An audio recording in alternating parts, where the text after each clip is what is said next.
Welcome to the EmpowerHer Wellness podcast. I'm Morgan, and I'm thrilled to be your host and wellness coach as we navigate the path to a healthier, more confident you.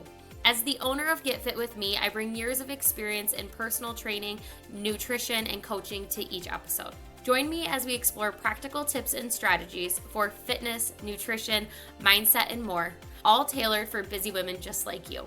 Let's empower your wellness journey and achieve lasting transformation together.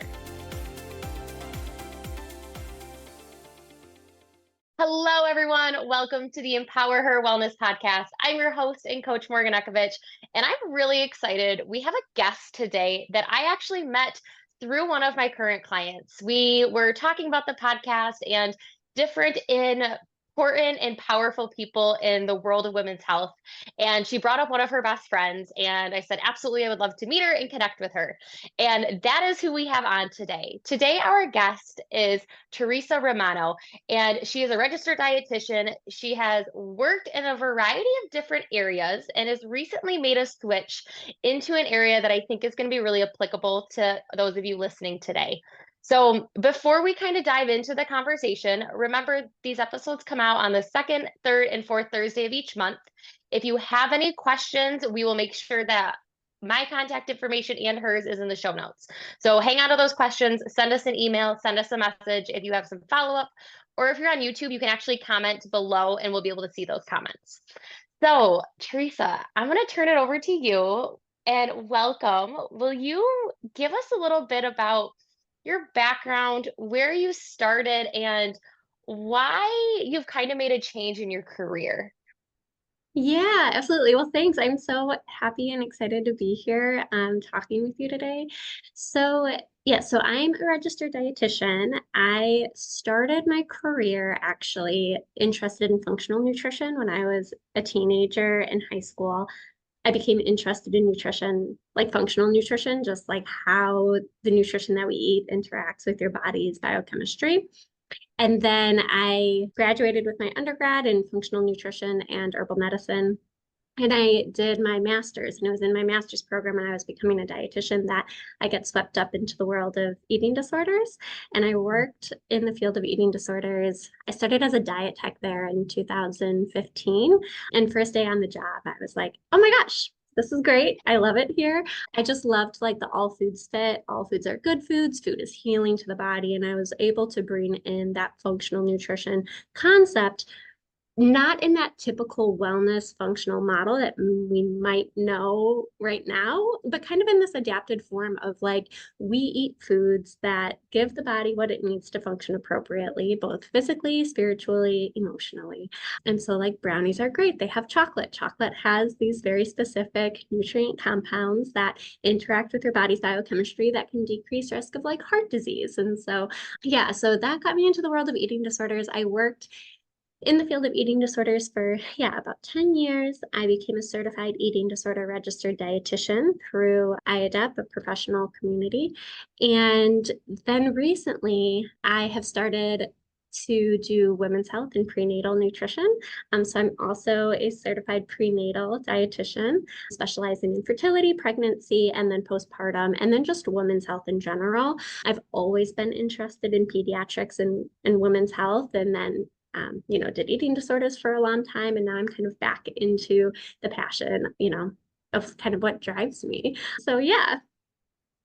That's awesome. And I love that you're doing a little bit of both and functional nutrition. So let's start there. What is functional nutrition? Because first thing that comes to mind is functional fitness, which how we describe it is movements that you practice in your workouts that make your everyday life easier. So when somebody hears functional nutrition, what does that look like? What should we be thinking about when we think functional nutrition?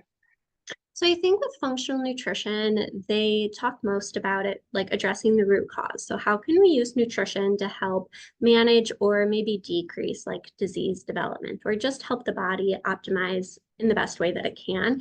And so functional nutrition just takes a deeper dive into nutritional biochemistry and just how the body is currently functioning. We might take a deeper look into the lab values or your gastrointestinal tract or like your gut bacteria and see how that's functioning and how it might be influencing your health and how we can support that nutritionally.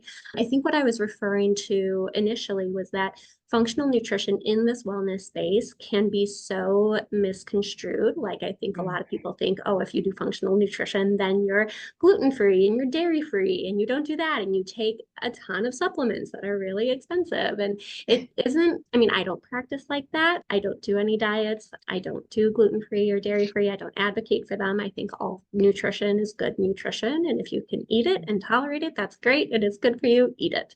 So my approach is a little different than maybe somebody's experience that they might have had otherwise. Awesome. I love that you said all nutrition is good nutrition. Like, I think that's really important because there is so much out there of, no, you have to do this or you have to do that. But each nutrient we bring in brings something different to our body. So let's kind of move into more of your new area of expertise, which is that prenatal, pregnancy, more of like the women's health area. What are things that, like, in a prenatal, so somebody who's in a prenatal stage, what are things they should be thinking about? I hear a lot of my clients say that first trimester is terrible. They feel like they just can't eat the right things and they're shaming themselves because I'm not eating the way I was before, but they can't keep anything down. So how does somebody navigate that while also being kind to themselves in this big change? Yes, it's an art, isn't it? The first trimester is definitely notorious for being a struggle, that's for sure. So I think prenatally, nutritionally, what people should be aware of is doing a lot of work prior to conception as much as you can, just to make sure that you are filling up your nutrient bank. So you are never going to be more nutritionally depleted than you are postpartum.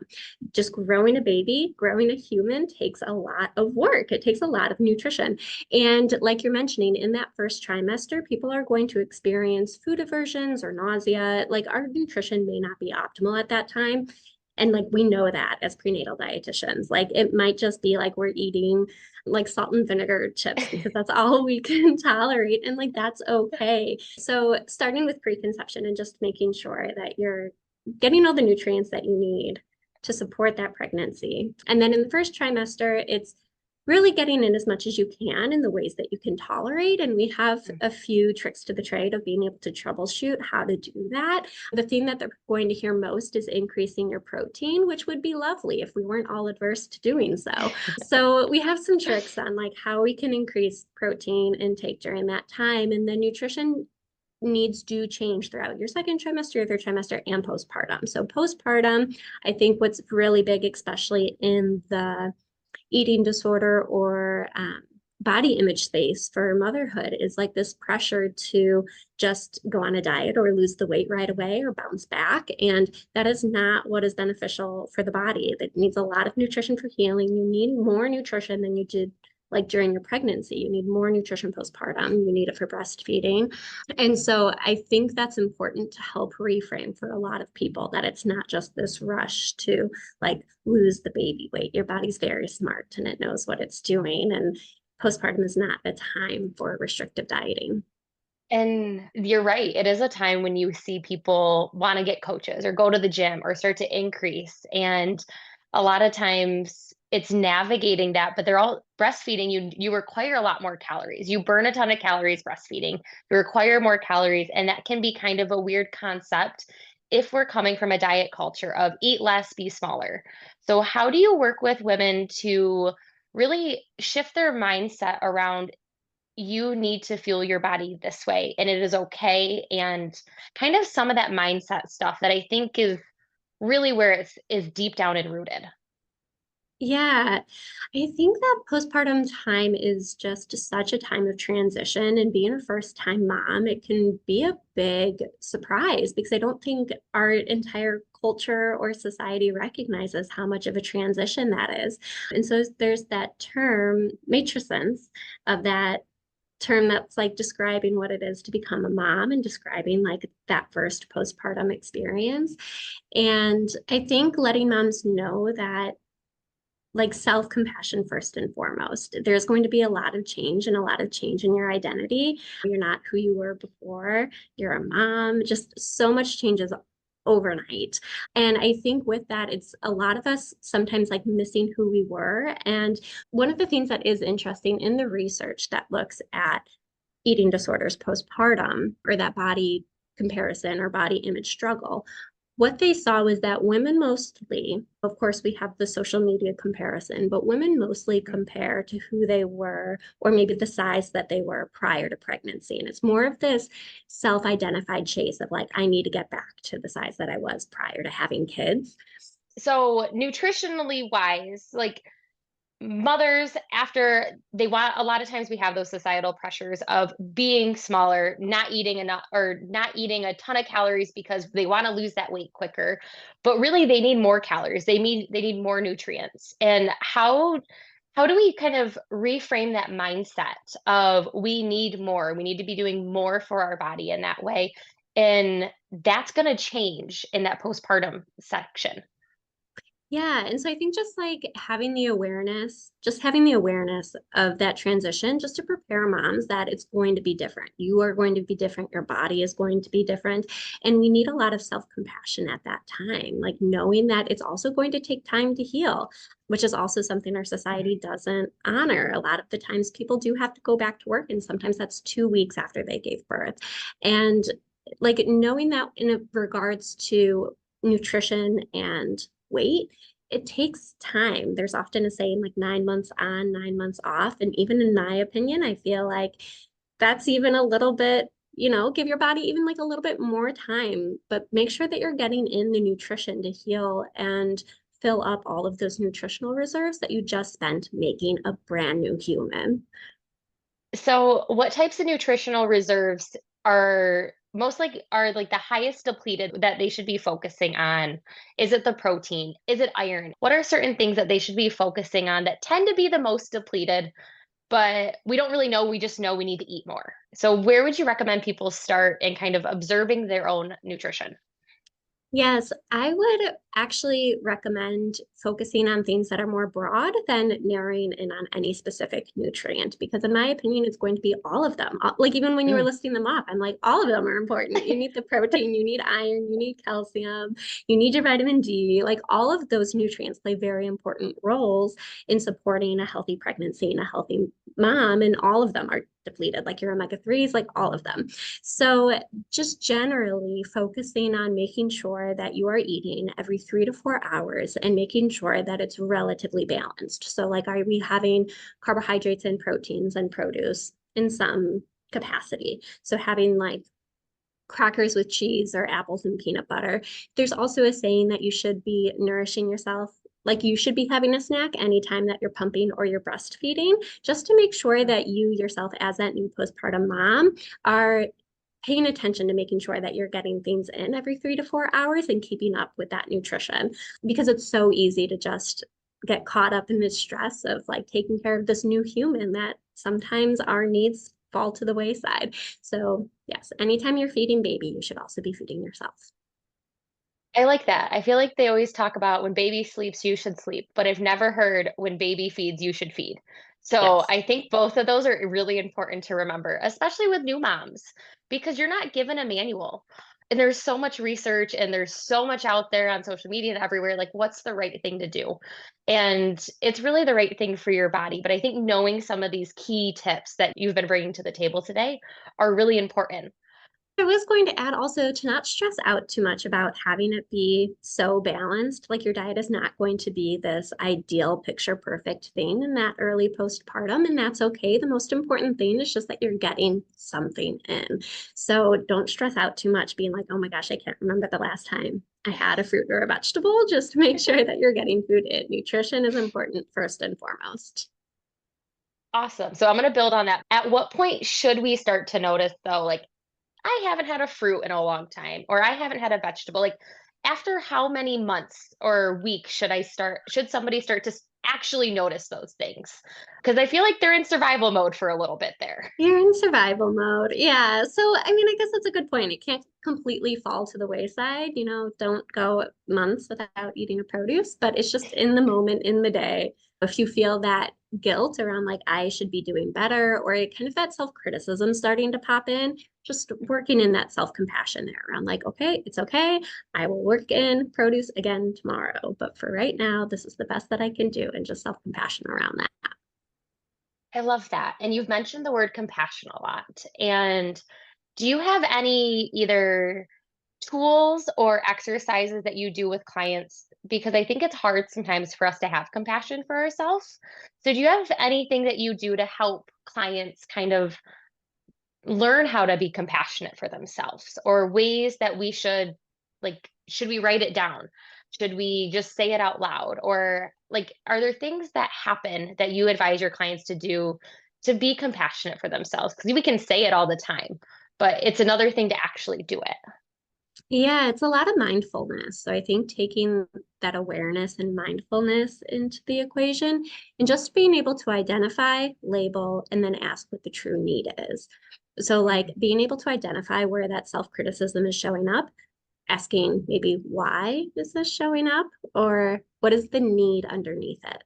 So sometimes if we're just feeling so tired, or maybe we're feeling inadequate, we messed up something earlier in the day, and that comes up into this, oh, I should be better. And then before we know it, it's completely snowballed into, well, and then maybe if I ate better and looked the way that I did before I had a baby, then I would feel better, or then things would be easier to manage in whatever shape or form. So I think just having that mindfulness and identifying what's that need underneath the surface, and sometimes it's just taking a nap or taking a shower or taking a little break, and then just starting to work in like the self-compassion from there, of reframing that self-criticism into, would I talk to my friend this way?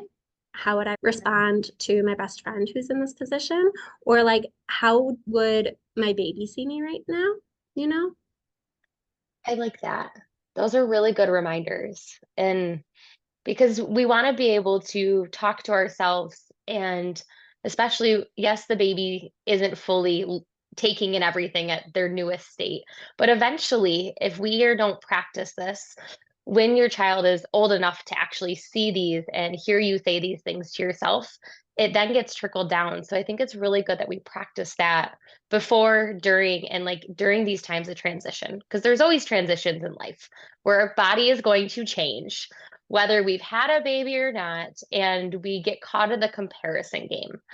So I'm going to kind of stray a little bit away from motherhood, kind of probably more into just general body changes. I feel like I hear people say, oh, I hit 40 and all of a sudden my body did this, or I hit 30. Like these, it's usually some sort of birthday that happens, and we have these changes or we have these realizations. And then we look back at previous photos and we're so mad at ourselves for how we criticized ourselves in that moment when we looked that way. So, kind of looking at how our body changes. I know you've worked with a lot of people who it's hard to view your body in a certain way. So, how would somebody who is really critical about the way their body looks or the weight on the scale, something like that, like how do you help for your clients or advise people to kind of like think through it and have that compassion for themselves? Is it the same thing that you just mentioned, or is it a little bit different? Yeah, well, like you mentioned, compare and despair. So anytime that Mm, you're getting caught up in the comparison game, it never leads to anywhere good. So compare and despair. So again, just putting up that awareness of when we're getting stuck in those cycles or those traps, and then being able to reframe it. So reframing it in like, my body is smart and it knows what it's doing. You mentioned mm, later in life, like around 40, or when people are entering like perimenopause, mhm, and there's a lot of hormone shifts. Like there is a lot of change that's happening at that time. And something that our culture doesn't recognize is that a way that the body protects itself in perimenopause with those huge hormone shifts is by increasing our body fat, because it helps with estrogen levels in our body. So it's kind of a way that the body protects itself. But we live in a very weight focused society, and that's problematic for some people. And so just recognizing like, my body is smart and it knows what it's doing. And then another thing, when you're feeling critical or picking apart your body, just working into body neutral statements around like, my legs, maybe I don't like the way that they look, but I can appreciate that they are able to walk and carry me around. Maybe I'm not super thrilled with my appearance, but at least I can be grateful for the fact that my heart is functioning appropriately and able to keep me able-bodied and moving around or things like that. So finding things that you can be grateful for or appreciate or even just be neutral about as far as your body goes instead of getting into this criticism spiral. I like that. And I feel like even whether you are having those thoughts or not, I feel like just getting into a daily practice of I'm proud of my body for being able to do this, or I'm grateful that I have the ability to do this. It just getting into a daily practice of that, I think could help combat some of those times when it does start to fall in. It kind of puts you ahead of the game rather than having to play catch up. Would that kind of be a good way to say that? Yeah, I think so. Okay, I like that. I think that's a really good way to just remember the self-gratitude because we do forget to we're very hard critics on ourselves in all areas of our life. And nutritionally, we tend to be hard critics on ourselves of what we eat, eating too much, or I didn't hit the calories correct or the macros correct. So, when and how should somebody know if they've become, I don't know if this is going to be the correct word, and you can correct me if there's probably if there's a better word to use, but a little too obsessed with the numbers rather than just looking at feeling their body. Because it's tracking tools, my fitness pal, all of these, they're tools. They're not meant, in my opinion, to be daily things that you do for your entire life. They're meant to be tools that come into your life, help you reset, help you gain clarity, and then you pull yourself out and you go about life. And when you feel like you need it again, you use it as a tool. So, based on that, is that kind of where you agree with it? How do you help people see, like, hey, we're using this more than a tool at this point and get them through that? Yeah, absolutely. I mean, I think you're right. Those tools, or even just the idea of tracking nutrition or macros, can just become this obsessive thing.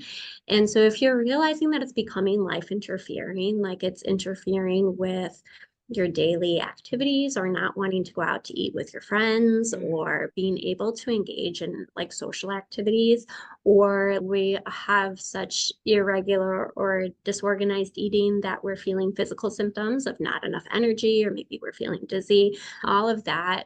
And even just having the mental load of just obsessively thinking about what am I going to be eating today? What am I going to be eating tomorrow? That's when I would say it's probably time to take a step back and not do any of those tracking apps, but just to take a pause and just work on having that only be one part of the piece of the puzzle of your life, not your entire life. So, how does someone take a step back? Because it's easy to say, just stop tracking. But when you've gotten to a point where you are just constantly thinking about, oh, what is this calorie count or what's this macro count? How does this fit in there? Is it like cold turkey or is there like a weaning process? I don't want to call it a drug, but I think sometimes the obsession and the need for it we may need to wean ourselves off of it. So how would somebody navigate? Is it hooking up with you, hooking up with a coach to like help guide them? Or if they want to do it on their own, what would be like this process that they could follow to try it out? I would say reaching out for support is so important. So just reaching out to a eating disorder informed dietitian and therapist, but knowing that you don't have to do it alone. I think it's really hard to do on your own. And sometimes even those really well-intentioned can also just continue to spiral into that obsession, like you're mentioning. And having somebody who's really trained in this to help you get back into a more flexible lifestyle is really quite critical. There are some tools on the internet. So Nita has one for eating disorder screening. You can go through this really quick quiz and they'll give you feedback if they feel like your relationship to food is maybe becoming problematic, where reaching out to Mm. support might be recommended. I think that's great because it is something where where's the line of, oh, I'm just thinking of my next meal because I'm planning and I'm trying to be prepared? Or is it I'm just thinking about it constantly, or I'm not eating because I just hit all those numbers. I think there is a little bit of a gray area where sometimes if we're not fully aware and we're not around the right people to kind of hear the things or to take a quiz, like you said, like we don't know what side of that spectrum or on that spectrum we are. So thinking through we're going to circle back and I want to kind of throw just a few quick fire questions. Is as a dietitian who works in eating disorders, recovery, and prenatal nutrition, what advice would you give mothers who feel overwhelmed by society expectations of motherhood and body image? And I'm also going to throw in here the family members, because there's always something about when you take your baby to a family outing. I feel like we all have I don't know why it comes out of our mouth, or we're like, oh, you look so great. Like, why is that always the first compliment? How do we kind of work around that? And because like you said, 9 months being pregnant, 9 months off, but it's really going to sometimes take longer than that. So, how do we kind of navigate that, knowing that it takes a really long time for our body to get back to its new normal? Yeah, I know it's so tricky because we can't control anyone and we can't, stop these comments from being said. And so one, I do think again, setting yourself up with a support system is really helpful. So working with a prenatal or eating disorder dietitian, working with a perinatal therapist or mental health specialist is really important. And then just stating boundaries. So kind of being able to talk to your support system, whether that's your partner or your friends and families, and just saying, I think you can be very blunt about it around like, I didn't appreciate that comment. How about you mention something else? Or you could be more direct around like, if these comments continue to be said, then I don't really want to be around. So I think in knowing too, it's okay to state your boundaries to best show up in a safe space for yourself. I think that's great because you're right. We can't control what other people say, but we can control how we respond to it, whether we take it in, we take it on, or we set a boundary and we say, I don't appreciate that, or can you please next time say something different? Like, I think that's really great to remember in all areas of life when something comes at us that we don't like. So, what are some actionable steps? We're all about action here. Like, we can learn all the way, we can sit here and listen to podcasts for hours on end, but like, it's all about taking action. So, for everybody who's made it this far and they're like, okay, you've told me all this. I'm feeling this way. I'm feeling this way. But what do I do? What should my action step be? What are some actionable steps that women can take to improve their relationship with food? Because I really do believe we all need to improve our relationship with food, even if it's on the smallest level. And how can we improve that relationship with food just generally, but also as those transitions happen, no matter what that transition in life looked like? Yeah, so I think starting with that self-compassion and mindfulness, just asking yourself, why is this coming up for me now, and what's the need underneath it, and how can I meet that need in a productive way, and just using self-compassion instead of being really self-critical about yourself and your body. And then also seeking out support from somebody who is qualified and trained in eating disorders or in maternal mental health, a therapist, a dietitian, just somebody who can take a kind of an outside view on assessing where you're currently at with your relationship to food and your relationship to yourself, and how we can help support that to get you to a healthier place. And then also just allowing flexibility, knowing that balance is really key and it's not going to be totally perfect all the time. And that's okay. Nutrition doesn't have to be perfect all the time, but just allowing for the balance of all of the major food groups, carbs, proteins, fats, produce, and just making sure that we're getting in generally all of them in the right balance throughout the day, and trusting that the body is smart and it knows what it's doing and it's here to take care of you. I love that. And the balance. It's not going to be the same every day. Life is going to happen. I know as soon as you have a little one, what you thought was a normal life is no longer a normal life. And then they grow older and you feel like you got it under control and it all changes again. So we've talked a lot today about eating disorders, pregnancy, just food log, like, and we've talked about a ton about nutrition. And we probably have people who are like, okay, how do I work with her? How do I learn more? So, what is the best way for people to reach out to you? Are you taking clients?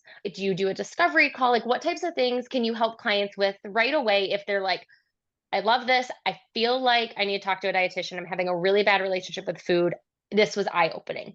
So, share kind of the best way for people to get in contact with you and kind of what you offer in that sense. Yes. So on my website, you can book a discovery call if you're just curious and want to talk a little bit more around if this would be the right fit for you or if this is something worth exploring. And then I do also have eating disorder and pregnancy nutrition support group called Nourishing Moms that people can join. We can work together one-on-one for fertility, pregnancy, and also any body image or eating disorder concerns that show up within motherhood. Awesome. So I'll get your website. Those will be in the show notes. Is that support group, is that on Facebook, or is that like through your website that you run like an individual support group type of thing? Through my website. Through your website. Awesome. So everything they need to know is through your website, and that's the best way for them to contact you. And I'm going to bring this up only because I saw a post on this that you just did, Yeah. is insurance and what is covered and what isn't. So if somebody is in that prenatal or they're going through pregnancy and they're like, I want to work with somebody through my nutrition, does insurance cover it? Would they have to pay out of pocket? How does that work? And I know that can go really deep because insurance is a whole, probably another episode. But like, I saw you did a post on this and I thought it was really cool and knowledge that we don't always have. Yeah, absolutely. So I accept insurance. I accept Blue Cross Blue Shield and United Healthcare plans. And for most of my folks, it's completely covered. So they pay nothing to come see me. For the groups, that is cash pay, but the one-on-one work can be billed through insurance. That's awesome. And I think a lot of times we don't realize what our insurance will cover, and we're hesitant to ask for help because we think it's going to have to come out of pocket or we're going to have to figure out where to find it in our budget to make it work. So good to know that you take insurance. Is there anything lastly here that you want to share, remind people of, give a last little minute, like last minute quick tip or something that they can walk away with today? Yes, absolutely. So things to walk away with is just knowing that all nutrition is good nutrition and to allow that flexibility and the self-compassion. Your body is very smart. It knows what it is doing. It is there to take care of you. Awesome. Thank you. And those are even good reminders. You may have the most great relationship with food, but it's still good reminders to hear this. And we talked about a ton. And I want to remind you guys to, if you have any guests or any topics you want to learn about, I will find a guest. If you listen to this episode and you're like, Morgan, I want to hear more, I will bring her back because I loved interviewing you today. I love just having a dietitian on that specializes in two very specific areas that I feel like you see out there. I'm a registered dietitian, and a lot of people are doing just the more general right now. So having two of those really specialized has been really great to kind of learn a bit more about and get us thinking a little bit differently. So Yeah, with thanks that, so much. It thank was you so so much for fun being being on on. the show. Yeah, thank you so much. It was so fun. Absolutely. And those of you who are listening, remember to check the show notes. You're going to find her website, any other ways that you can contact her, anything else we will have in the show notes, our free Facebook group, the For Busy Moms, Fitness, Nutrition, Mindset, and Accountability. Remember, after all these episodes, if you're like, I am ready to take action and you want to call your shot, jump into that group, create a post, say, Morgan, I am focusing on this, or I'm reaching out to a registered dietitian today because I came across this. Like, call your shot. We are in there to support you and hold you accountable so that you're actually taking action and not just learning all the time, which is awesome. But it's important to also take that action. So until next time, if you really enjoyed this episode, please take a minute to send it directly to a friend. If you know you have a friend that would really benefit from this episode, send them a text and say, just listen to this. I would love for you to take a listen and to give me your feedback, because that is how this podcast grows. This is how I'm able to not just promote this podcast, but also promote Teresa and her business. And the more we can share this and get it out to the people who need to hear it and who need the impact, the better it will be. So until next time, I will see you all then. Thank you for listening to the EmpowerHer Wellness podcast. I hope you feel more empowered and ready to tackle your wellness goals. If you have any questions or topics you'd like me to cover, feel free to send me a message. Make sure to subscribe and leave a review to help us reach more women just like you. Until next time, take control of your wellness and keep empowering yourself every day.